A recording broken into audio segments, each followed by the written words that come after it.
Muy buenas tardes, en esta ocasión te voy a hablar acerca del transistor MOSFET canal P, que forma parte de la familia de transistores FET o Field Effect Transistors o transistores de efecto de campo, como también lo son el JFET, el IGBT FET o los MOSFET canal N o de empobrecimiento y demás.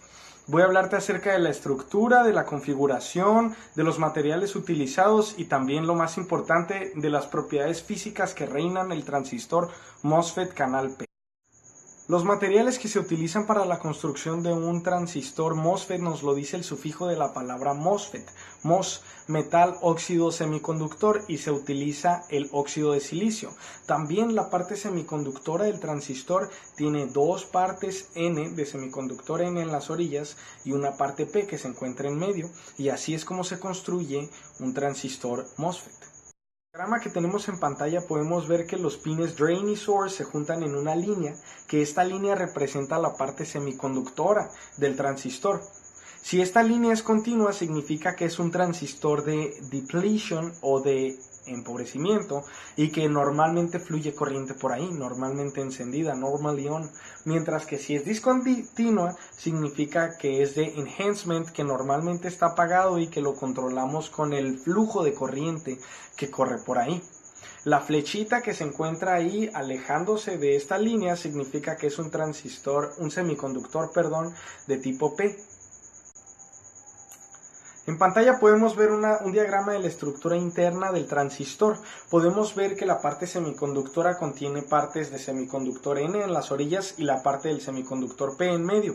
Tiene también, podemos ver, que tres pines: el pin source o fuente en español, o también surtidor; el pin de gate, que este pin es importante porque es conocido como puerta, por aquí podemos controlar el paso de voltaje; y el otro pin es drenador, mientras que el pin que se encuentra abajo, el substrato, ese pin normalmente no es utilizado como input ni como output, y normalmente va conectado al pin de source.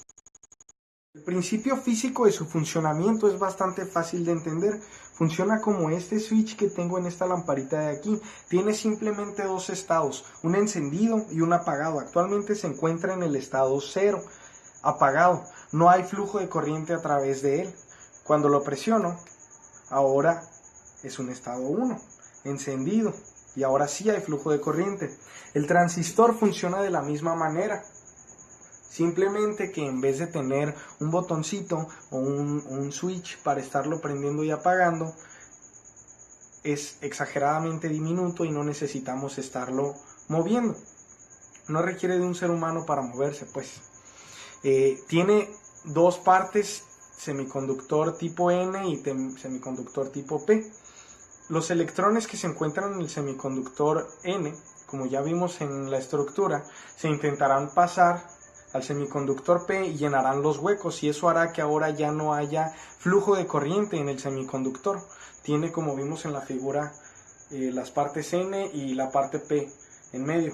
Ahora eso crea una barrera conocida como capa de agotamiento, o como estuvimos viendo este semestre, built-in voltage. Para que haya, ese actualmente está en el estado 0, como en la lamparita cuando no había presionado.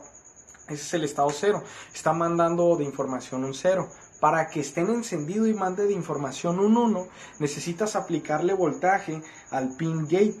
Cuando le aplicas voltaje al pin gate, ahora los electrones se moverán alrededor de los dos semiconductores de todo el transistor, y habrá flujo de corriente desde el source hasta el drain por todo el transistor.